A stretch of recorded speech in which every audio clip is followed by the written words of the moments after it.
श्री शिवाय नमस्तुभ्यम। हम सबको पता है कि 18 जनवरी को मौनी अमावस्या का बहुत ही पावन सा दिन है और आपको पता होना चाहिए जो मौनी अमावस्या का दिन होता है स्पेशली हम समर्पित करते हैं अपने पितरों को। साथ ही साथ ये जो मौनी अमावस्या है इस अमावस्या पर हमें स्नान दान का बहुत बड़ा महत्व होता है। तो आप सभी को अमावस्या के दिन इन सभी उपाय को बहुत ही ध्यान से सुनना है और अपने घर पे करने की कोशिश करना है, ठीक है ना। हर एक लोगों की अपनी अलग समस्या होती है। आप वीडियो को पूरा देखिएगा, जो आपके परिवार के हिसाब से समस्या होगी उस उपाय को करेंगे। बातें क्लियर हैं क्या? चलिए समझने की कोशिश करते हैं। अब यहाँ पर देखो, सबसे पहला उपाय हम लोग बात करने वाले हैं जो कि होगा काले तिल से, ठीक है ना। अगर आपको काला तिल मिल जाता है तो आप काला तिल लोगे, अगर काला तिल नहीं मिलता है तो चावल के दाने को लेंगे। इतनी बातें क्लियर हैं क्या? बताओ जल्दी से, बातें क्लियर हैं क्या? है ना। तो क्या ले लिया आपने? मान लीजिए चावल का दाना लिया या आपने काला तिल। कितने दाने लेने हैं? आज के दिन एक विषम संख्या का बहुत बड़ा महत्व होता है, जो कि कौन सी संख्या होती है? 13 नंबर, ठीक है ना। तो कितने लोगे? 13 दाने आप सभी लोगों को काले तिल के लेने हैं या चावल के दाने के लेने हैं, बस, इसके अलावा कुछ भी नहीं, ठीक। ले लिया। अब इसके फायदे समझ लो, है ना। जैसे अगर मान लेते हैं आपके घर में कोई ऐसा इंसान है जिसको नज़र लगती है, जिसको टोने टोटके लगते हैं और आप समझ नहीं पा रहे हो कि आखिर ये टोने टोटके कहाँ से लग रहे हैं, हमें खुद भी समझ में नहीं आ पा रहा है, तो आप एक चीज़ का विशेष ध्यान देंगे। वो कौन सी चीज़ है? कि कभी भी अमावस्या पर इस उपाय को छोड़ना मत। हर व्यक्ति को अमावस्या पर इस उपाय को करके देखना है। क्या करना है? जो मैंने आप लोगों को 13 चावल के दाने या 13 काले तिल जो भी लिए हैं उसको लीजिएगा और तांबे का पात लेंगे। नज़र, टोने टोटके, हाय को घर से भगाने के लिए, हमारे पितरों को खुश करने के लिए इस उपाय को सभी लोगों को करना है, ठीक है ना। अब आप लोगों के पास में होना चाहिए क्या? जल होना चाहिए। और जल के अंदर क्या डालना है? गंगा जल। ध्यान रखिएगा, जब कभी भी पितरों का दिन हो तो उस दिनों में गंगा जल का अपना अलग प्रावधान होता है, अपना अलग महत्व होता है, ठीक है ना। गंगा जल डाल देना। फिर इस पूरे कलश को उठा के भोले बाबा के शिवलिंग के ऊपर समर्पित कर देना पूरा, ठीक। लेकिन जब समर्पित करोगे, आज का दिन स्पेशली होता है हमारे पितरों का। कोशिश करना कि इस उपाय को जब से शुरू किया है पूरी तैयारी करने तक, मौनी अमावस्या के दिन मौन होने का एक बहुत बड़ा रहस्य होता है। बहुत बड़ी पुरानी कथा है, कभी विस्तार में बताऊंगा। सिर्फ इतना समझो कि इस उपाय को जब से करना स्टार्ट करना, शांत रहे। जब से करना मतलब जल लेना तो भी शांत रहना। सिर्फ मन के अंदर आपको श्री शिवाय नमस्तुभ्यम, राधा राधा, ओम नमो भगवते वासुदेवाय, जो मंत्र प्रिय हो उसको स्मरण करना। जब जल पहले आकर के समर्पित कर देना। जल जब समर्पित करोगे तो यहाँ पर महादेव का कुंदुक रूप ध्यान रखेंगे। कौन सा रूप? कुंदुक। कुंदकेश्वर महादेव के नाम से जल चढ़ाना।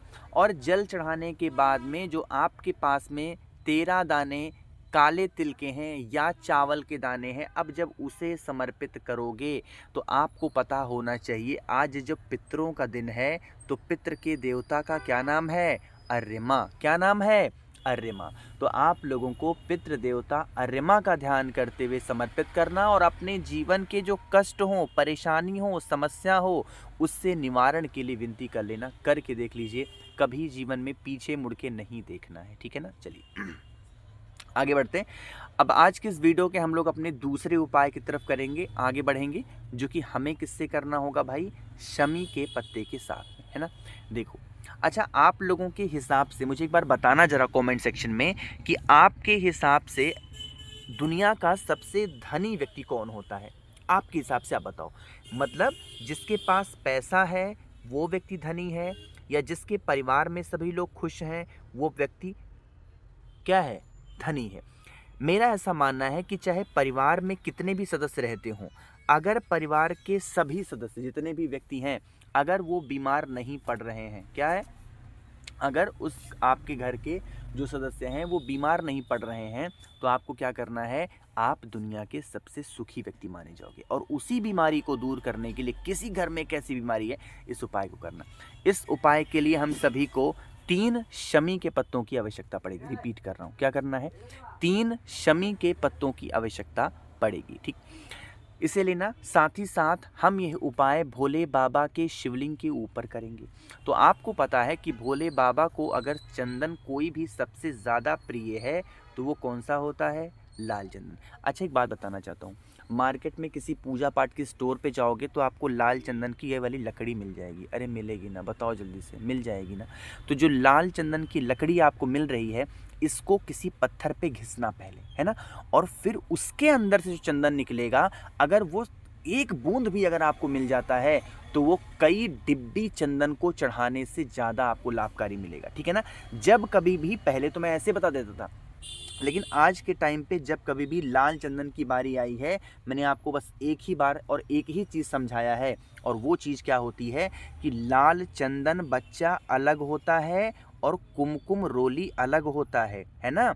लोग मुझसे मांग के ले जाते हैं, मेरी तो शॉप भी आपको पता है, लोग मुझसे कहते हैं भैया रोली कुमकुम दीजिए, तो जबकि मैं मना भी करता हूँ कि नहीं, भगवान महादेव को मत चढ़ाना है, फिर ऐसे समझाता हूँ तो समझते भी नहीं है। मैं आपको समझा रहा हूँ, आप मुझसे बहुत दिनों से जुड़े हो, कभी भोले बाबा को रोली कुमकुम मत चढ़ाना, बहुत बड़ा दोष लगता है।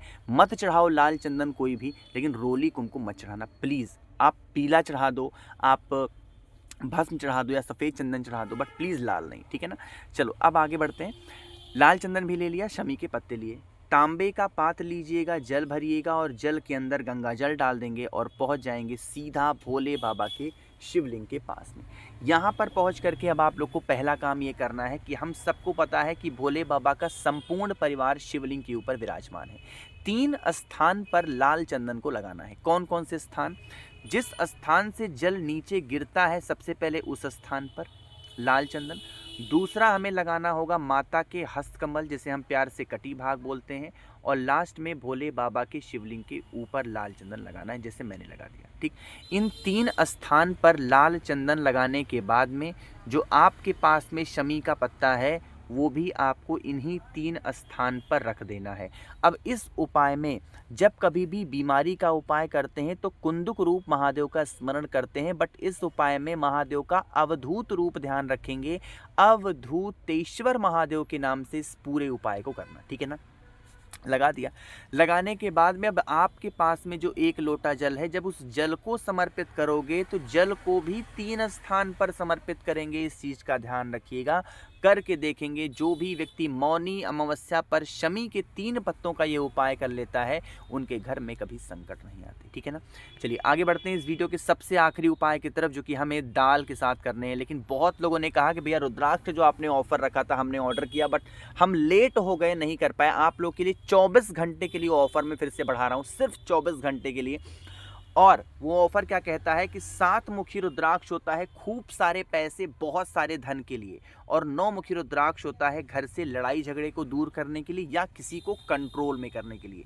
इनमें से कोई एक रुद्राक्ष या दोनों आप मुझसे खरीदते हो, इसके साथ में आप लोग को बहुत सारी चीज़ें फ्री दूंगा। जैसे आपको 5 मुखी रुद्राक्ष फ्री मिलेगा, आपको 3 मुखी रुद्राक्ष फ्री मिलेगा, आपको कमल गट्टे की पूरी माला ही फ्री में मिलेगी, आपको 50 ग्राम भस्म जो कि महादेव का श्रृंगार करना है, मैंने बेल की छाल से खुद ने बनाया है, वो बिल्कुल फ्री में दूंगा, और 4 स्टिकर श्री शिवाय नमस्तुभ्यम के वो फ्री में दूंगा। तो इन सभी चीज़ों का भाई लाभ अगर आप सभी लोगों को उठाना है, कैश ऑन डिलीवरी की सुविधा उपलब्ध है। 8299419143, ध्यान रखिएगा, कैश ऑन डिलीवरी की सुविधा उपलब्ध है, ठीक है ना। अब बारी आती है इस उपाय को समझने की। अगर आपको ऐसा लगता है कि आपको कोई भी ऐसा ग्रह है जो परेशान कर रहा है और कहीं ना कहीं वो परेशानी पितृदोष से रिलेटेड है, तो आप लोगों को चने की दाल लेनी चाहिए। कितनी? नियम तो ये होता है कि जिस व्यक्ति के ऊपर ग्रहों की साया है उस व्यक्ति के हाथों से 7 मुट्ठी, कितना? मात्र, इससे ज़्यादा नहीं, मात्र 7 मुट्ठी चने की दाल हाथों से एक छोटी सी किसी भी कपड़े में, चाहे वो लाल रंग का हो, चाहे वो पीले रंग का हो, चाहे वो काले रंग का हो, चाहे वो सफ़ेद रंग का हो, किसी भी साफ सुथरे कपड़े पे 7 मुट्ठी चावल उस परेशान हुए व्यक्ति के हाथों से रखवा करके, थोड़ी बहुत दक्षिणा 2, 4, 10, 5 जो भी रुपए आपको क्षमता जितनी हो रख करके किसी भी मंदिर, कोई नियम नहीं है कि भोले बाबा का मंदिर हो, हनुमान जी का मंदिर हो, राधा रानी का मंदिर हो, नहीं, कोई से भी मंदिर में जो भी पंडित जी आपको दिखाई दें, ब्राह्मण देवता दिखाई दें, अगर आप लेके जाते हो और उनको समर्पित कर देते हो, तो इससे आपके परिवार में, आपकी फैमिली में कभी वो ग्रह परेशान आपको नहीं करते। मैंने कोशिश की है जितनी चीज़ें पता थी सही समय में, सटीक समय बताने की।